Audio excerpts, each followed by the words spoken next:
let's add to our repertoire of Am I the A-holes? Unfortunately, of course, some neighbors over there hammering some. Again, like, what more is there to hammer? You guys have been getting your siding done for a billion years. I don't know. Hopefully you don't hear too much of that. And I wanted to show you guys my wedding reception. Oh, flowers. Aren't those gorgeous? Love them. So yes, the reception is over. Thank God. It was good. We had a good time. We made some memories, but I'm so glad to have that off of my plate. I'm going to pop some gum in. Take a drink of water. Pop some gum in. And the Am I the A-holes are from the Facebook page called Am I the A-hole? So sometimes I do Reddit. Sometimes I do Facebook. And sometimes I just give you guys real stories of the a-holes I encounter in real life. But first, you know what we gotta do. Some channel maintenance. Some channel hygiene. If you're new here, welcome to my nonsense. If you're old here, welcome back. Oh, jeez. If you're new here, please consider hitting subscribe. If you're old here, go double check, make sure you subscribe, hit the like. If you like, leave a comment. It can be anything related to the video. It can just be a hello, a few emojis, whatever, as long as it's cool. Respectful. Hit the notification bell. As always, I'll link my tip jars down below in the description box. No pressure whatsoever. But every $1, $2, $5 helps. It's much appreciated. That's what allows me to continue to make content. You're invited to my Patreon. Link is down below. I know not everybody can come, but you are invited. Emails for customs. All my other links down yonder. Okay, let's get this party started. I have a Christmas case for my phone, so you guys will see that soon. I ordered a Christmas case from Mercari. Alright, what do we got here? Am I the a-hole? I was at a local restaurant. The ladies' room has 3 stalls. One of them being a handicapped stall. And 2 regular stalls were in use, so I went to the handicapped stall. I come out and a lady using a walker gives me a snide look and says the handicapped stalls are reserved for handicapped people. Am I wrong for using the handicapped stall? And should I have waited for a regular stall to become available? No. I've looked into this. Because I'm a frequent bathroom user, I have just issues. I have to pretty much, I know TMI, but like I drink a lot of coffee and a lot of water and I have to go to the bathroom all the time. And sometimes I have like urgency issues. Anyways, handicap bathrooms are not reserved for handicap. Obviously, if you are in the bathroom and there is, and you can't even see all disabilities, right? Like, if I want to push this issue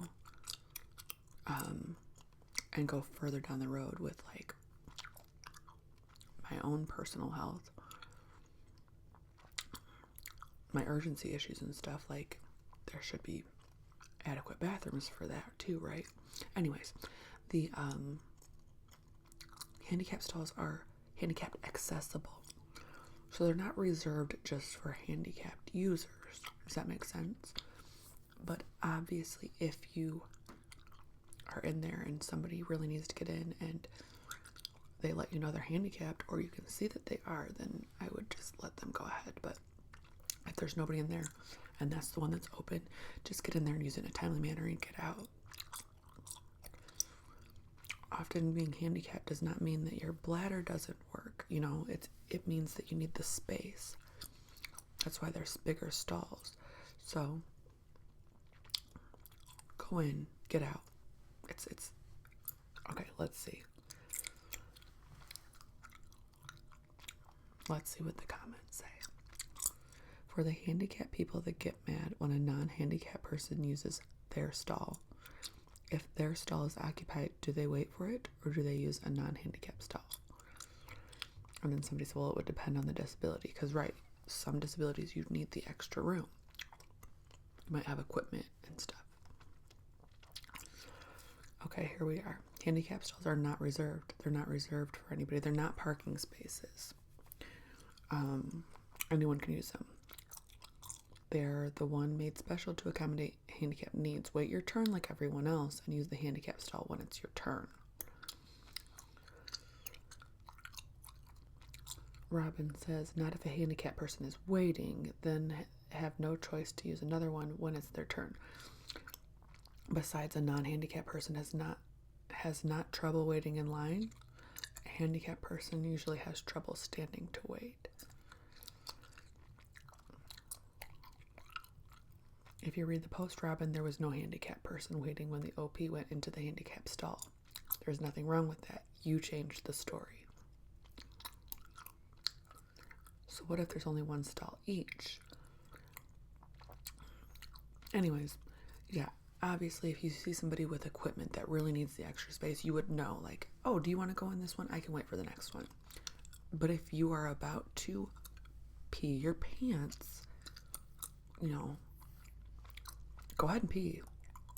That's what I say. Go ahead and pee. Be like, I'm gonna go pee. Unless, not unless, I'm about to pee my pants. I have to pee. And I'm in line here. Do your best. That's all you can do.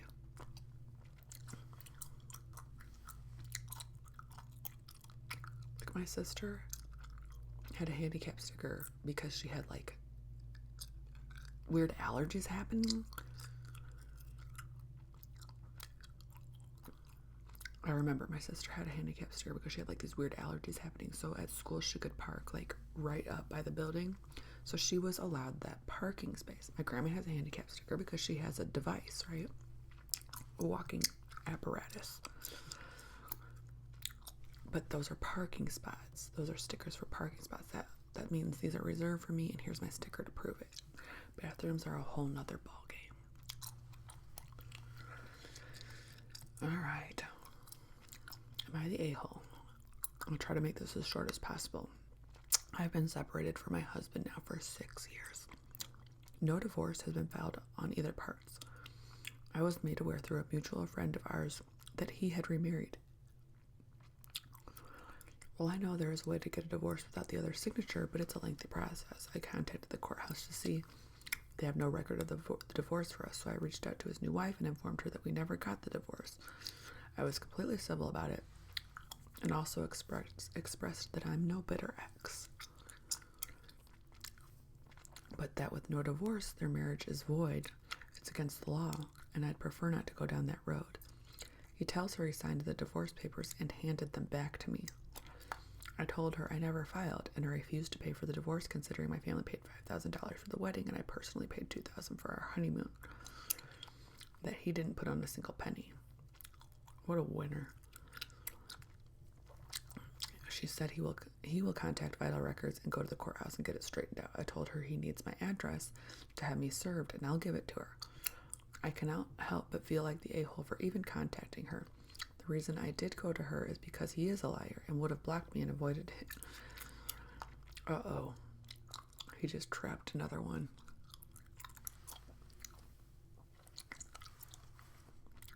Somebody said, have you guys been separated? Why no communication? Why haven't either filed divorce in the past 6 years? And I get posing those questions, but it's kind of irrelevant. Who cares? Somebody said, what difference does that make? Not the a-hole. Somebody said, it's only illegal if he actually filed the signed marriage license. Given his penchant for lies, he probably lied to his new wife that he filed it. Like he lied about signing the divorce paperwork. I'm just curious how he even got a license without showing divorce paperwork. I had to show mine, and we had been divorced for 10 years and been married in another state. Another question, why have you never filed for divorce?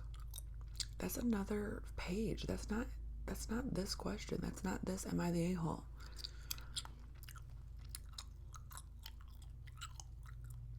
Wait, he signed the papers and gave them back to you, but you never filed them? When were you going to tell him that? He didn't. That's what he told his new girlfriend, wife. He didn't. Nobody can read. Of course, the first comment, thank you, Ashley. She never filed for the divorce. There is no papers. He lied to the new wife.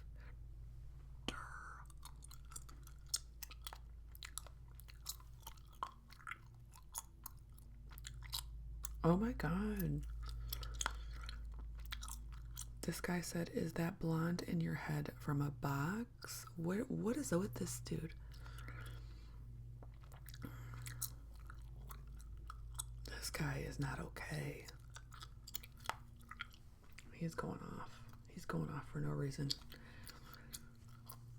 Get him checked. Okay. Anonymous. Am I the a-hole? I had a solid group of friends in college and was the only one to get married. I have kids in my 20s. I was married at 23. They all moved to California and partied during that time. How do people afford to just... I'm going to move to California and party for a couple of years. Like, what? Huh?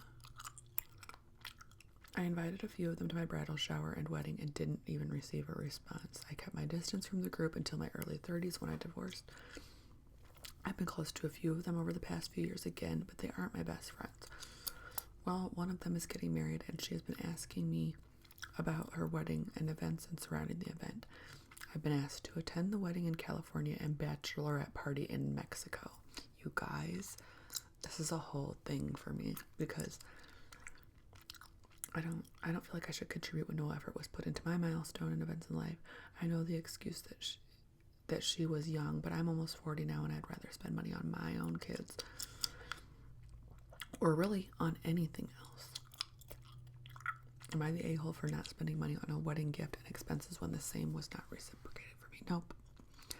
I think it is an a-hole thing to do to ask of people to spend $5,000, $3,000, $5,000 to attend your wedding events. I do. Be reasonable. You have a bachelorette party in Mexico? I mean, granted, nobody has to come. But some people, like your best friends, might feel like they have to come. They have to make it work. They have to come up with $5,000, $4,000, $3,000, whatever it is. I just think that's crazy. That's crazy to me. And then you have a wedding in California. There's another $3,000, $5,000. Who has that extra $10,000 for somebody else's life? For somebody else's milestone? I don't get it. Not just that, but people are wilding out. They want you to come to so many pre-wedding events. So many pre-everything events. There's like the engagement parties. And if you want to have a little engagement party, that's cool. But don't make it huge and don't make it out of town and don't make like just, no gifts. This is just to celebrate. Food's on us. Like, that's on you.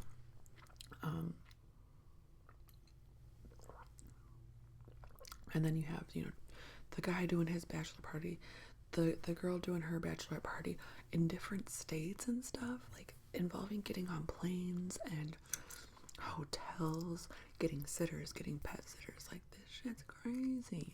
It's crazy. And then the wedding's coming up and you gotta get, if you're in the wedding, you gotta get dresses. And then they want to do like, okay, we're all gonna go get our nails and toes done together. 100, 200, 300, 400, 500. Then you have, it's just the rehearsal dinner, which granted, that's usually on the wedding party. But it's still a lot of time. It's still such a huge investment. It's crazy to me. when it's all said and done, like, I don't know, sorry if I offended anybody that did like everything, but I think it's just gotten so far, it's becoming the norm, and that's kind of scary, because if you have 10 friends and you have to do this 10 times, there goes $100,000. Not the a-hole, not the a-hole. You are the a-hole. Be a grown-up and enjoy your midlife relationships, and you won't regret it. And Teresa says, please tell me why the OP should keep friendships with people who couldn't be bothered to celebrate her milestone events just because she got married in her 20s and the friends waited till their 30s. Also, it seems as if those friends didn't really stay in touch until they wanted gifts and help with their weddings and parties. I'm with the OP. I don't need friends like that in my life. And I think the OP is showing maturity, that she knows it's time to let go of those pretty useless friends. You know, I just had my wedding reception. There was a lot of people that I went to their stuff that didn't come to mine. It's okay, like mine had shorter notice, but it's still, you think about it like, wow.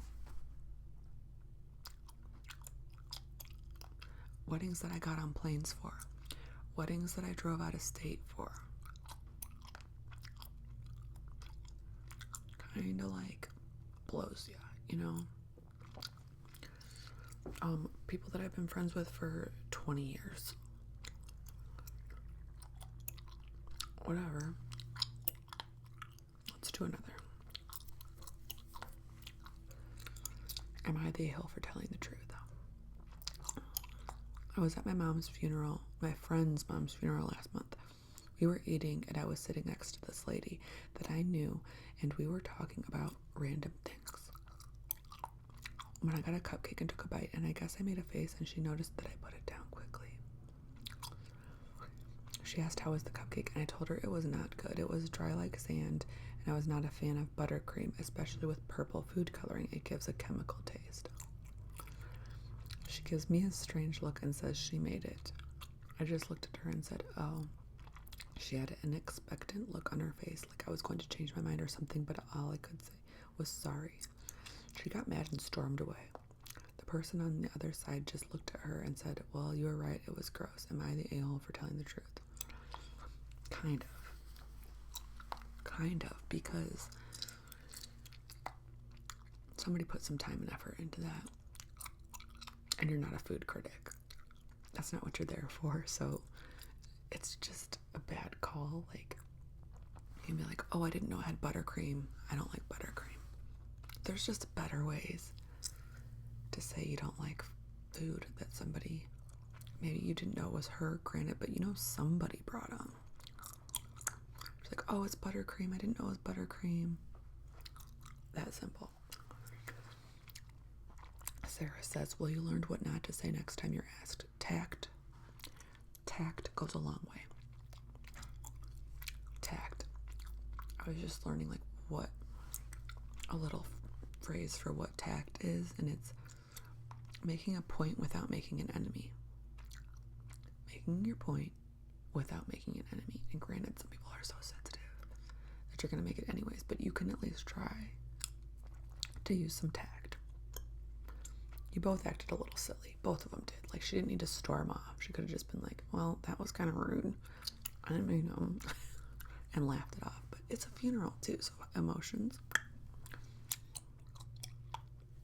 Yes, but she may have been close to the deceased and was already feeling sensitive.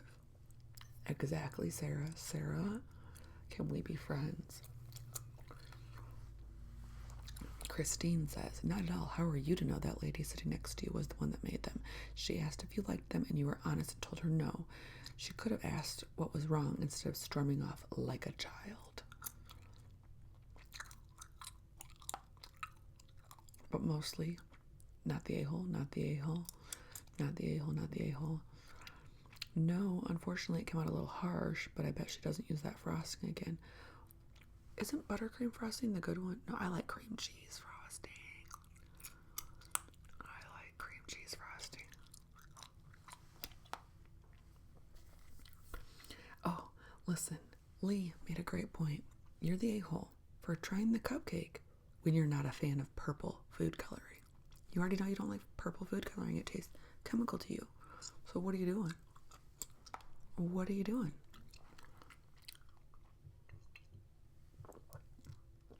All right. Should we do another one? We'll do one more. As long as I don't hear my toddler waking up.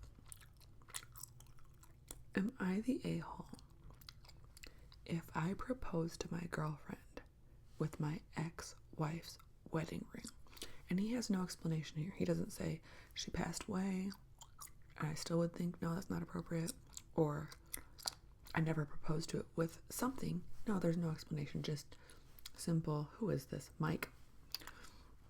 Mike. Am I the a-hole if I propose to my girlfriend with my ex-wife's wedding ring? Mike. Where are your friends? Brothers, relative, mom, dad, what? You're really asking us this?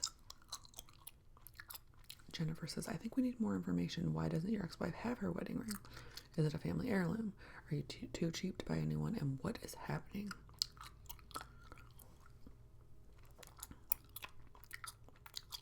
Yeah, Mike doesn't come on here to clarify.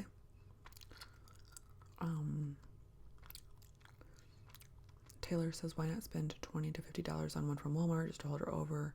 This is tacky and disrespectful. I'd leave if someone did this to me and I found out my wedding ring cost $20 and I'm happy with it. Yes, I'm team get yourself a fake wedding ring. You do not. I am way too careless. I'm way too careless to own something. I'm terrified when I wear good jewelry. I live in fear. I'm not comfortable. I don't even think good jewelry feels good. I wear a silicone ring, silicone watch band. But that said, it should be discussed. Like, he should have the conversation with the new girlfriend of, hey, are we okay with getting a nice looking fake ring? Even a really nice looking fake ring you can get for like $150 and it looks freaking good. There's also alternative wedding rings. There's heirloom. Like, there's so much you can do that's not this.